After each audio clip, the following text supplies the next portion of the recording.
Welcome back. Tonight we're going to be talking about inverses. Yay! And an inverse is basically a way to take a function and reverse it or undo it.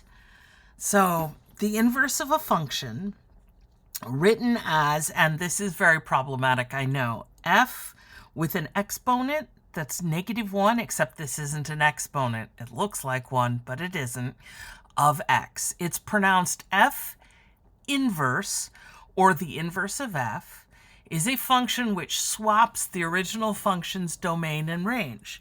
So if we've got the x, or the inputs, and we've got the y, or the outputs, we're going to reverse them. In lay terms, it undoes the action of the original function. So let's go through a couple of examples. For example, if f of x equals y, then f inverse of y equals x. See how we switched them? If f of 0 equals 4, then f inverse of 4 equals 0. If f of 2 equals 7, then f inverse of, you got it, 7 equals 2. Yay! So basically we're just swapping the input and the output. And this undoes a function. Now, what about the problematic, is it an exponent? Isn't it an exponent? Well, this is a notation that's been used for a long time. So this is not going anywhere, and it is complicated.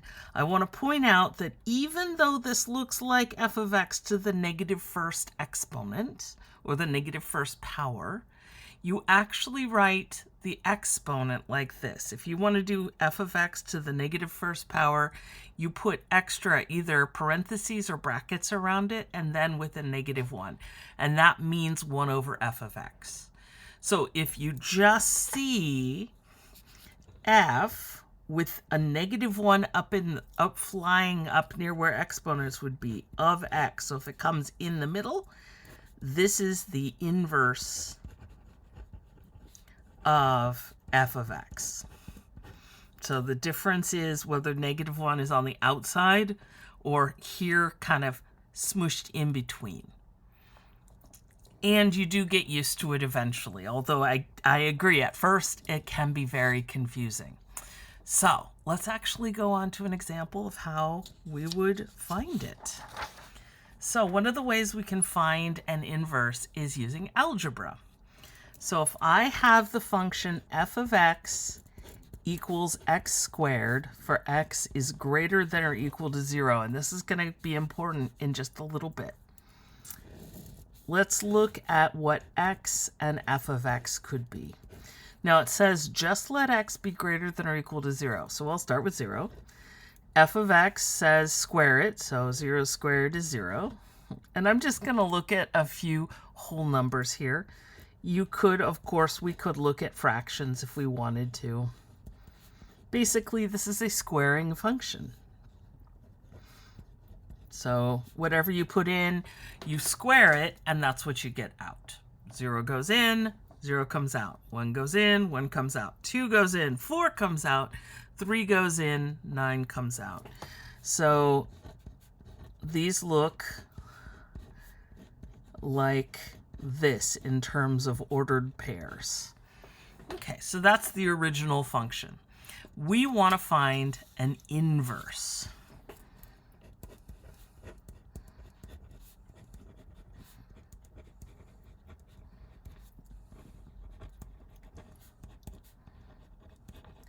In order to find the inverse, simply swap x and y. So what does that mean? Well, up here, that's fancy. F of x equals x squared. We've basically got y equals x squared. So we're going to take y equals x squared, and we're going to write it as x equals y squared. Okay, so then what do? Well, if x equals y squared, what we then need to do is to solve for y.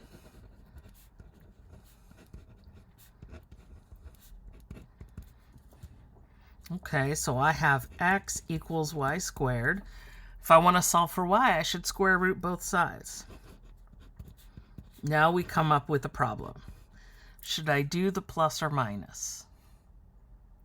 That is a very good question, because if I do a plus or minus here, like we're used to doing, then we will get plus or minus radical x equals y, or y equals plus or minus radical x.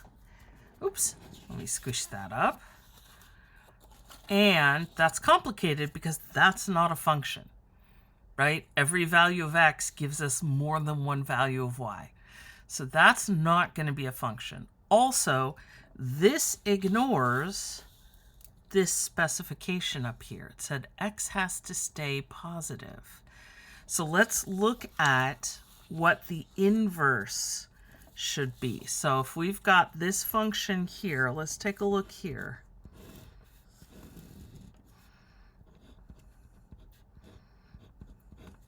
Now, this is going to be a little bit complicated because I am going to throw x's and y's around, and it can be a little bit complicated. But just think in terms of input and output. What if I reverse these two? So then 0, 1, 4, 9 goes here. And 0, 1, 2, 3 goes here. So in other words, when I used to put 3 in and get 9 out, what I want to do here is put 9 in and get 3 out. So it reverses it, right? 3 goes to 9, and then 9 goes right back to 3. So it's an undoing function, basically. And since up here, oops, you can't see. Let me squish up there. X is greater than or equal to 0. Now let's think about it. If I swap x and y, that means down here,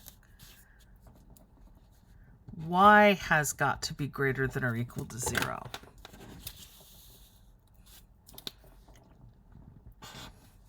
So this goes along with this. If I swap x and y, I want y to be greater than or equal to 0. Let's take a look here. I wanted all these values to be positive, so I want all of these values to be positive. So when I look at this, I say, wait a minute, nope. I don't want plus or minus. I want just the positive. I want to always pick the principal or the positive square root. So what square root of 4? I want 2. What square root of 9? I want 3. And so I want y to be the positive.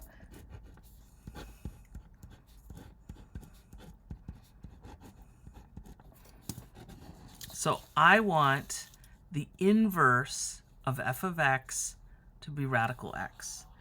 Does this make sense? Let's go back up here. What was this function? This function was a squaring function. So then down here, this function is a square rooting function. See how they undo each other? Kinda, sorta. Okay, so what I want to do now, this one was very complicated because of that. What I'd like to do is try another one that doesn't have a complicated domain. Notice no domain here listed. Obviously, we have to be careful about something. What do we have to be careful about? We have to be careful about don't let x be 1. Okay, that's fine. So that's our domain. But in this case, we don't have to worry about choosing positives or negatives is what I meant. So let's find the inverse. So I've got g of x equals 2x plus 3 all over x minus 1. I'm going to replace the g of x with y.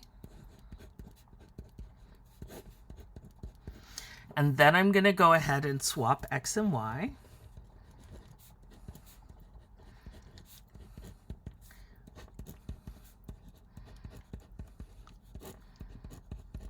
And then I'm going to solve for y.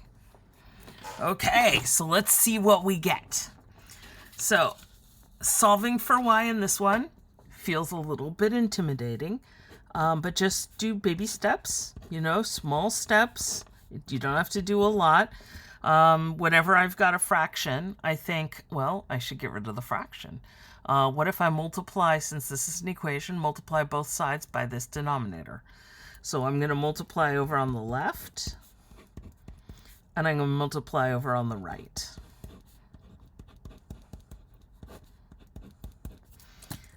And then this and this cancel. So then I've got, let's see, x times y, or y times x, your choice, minus x equals, and over here I've got 2y plus 3. Okay, okay. Not maybe your favorite problem, but we're getting there. We're getting there. So now what are we supposed to be doing? We're supposed to be solving for y. So one of the steps for that is to move all the y's onto one side. I've got a y already over on the left. I'm going to move this to y.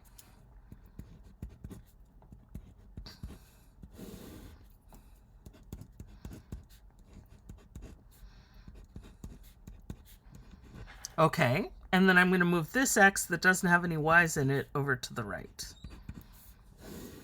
So then I've got xy minus 2y equals x plus 3.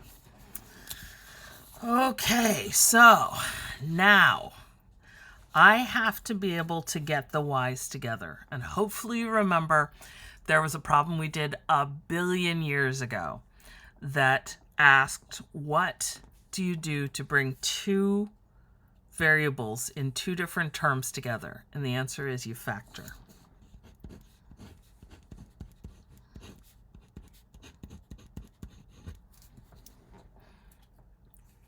Pretty neat trick, huh? And once you factor, then you grab some spare paper because you realize you run out of room. And I'm going to copy it down right here and start fresh on this page with y times the quantity x minus 2 equals x minus 3.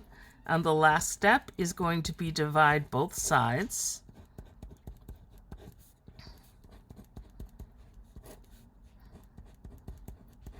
by x minus 2, and I get y equals x plus 3 all over x minus 2, or g inverse of x equals x plus 3 all over x minus 2. Now, if I were you, I'd be looking at this saying, okay, I guess. Like, it's not obvious that these two things are inverses. What would we do to check? And the answer is, in the next video, we'll talk about how you could check. But what you could do is you could do just like a little spot check.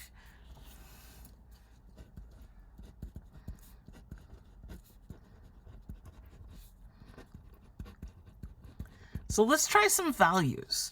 So with the original function, g of x equals 2x plus 3 all over x minus 1. Okay. Let me put a box around this because, you know, we did something important there. So let's try x. X can't be 1, right? So let's try x equals 2. Okay, so x equals 2. Then we get 2 times 2 plus 3 all over 2 minus 1, which is 4 plus 3 all over 1, which is 7. Woohoo! Okay, so we get the value...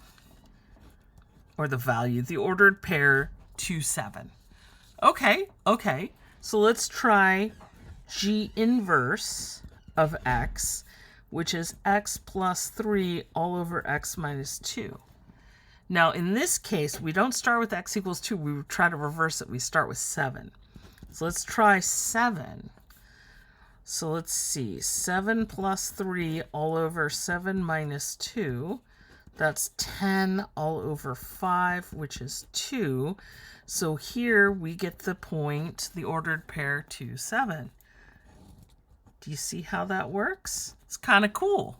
So even though it's not obvious, these two actually, and for just this one point, it's not proving it, but it's just illustrating it, for these two functions are in fact inverses.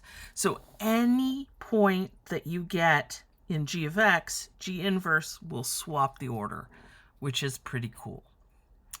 So I'm going to stop here because that is a good length for a video.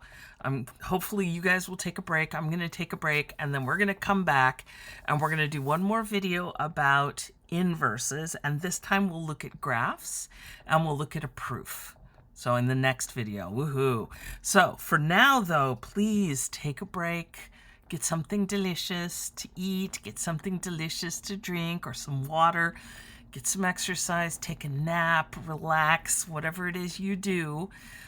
You know, go out, look at some art, do an interpretive dance, maybe play some music, and then come on back and watch the next video. Woohoo! So, woohoo! You guys are awesome. Math on.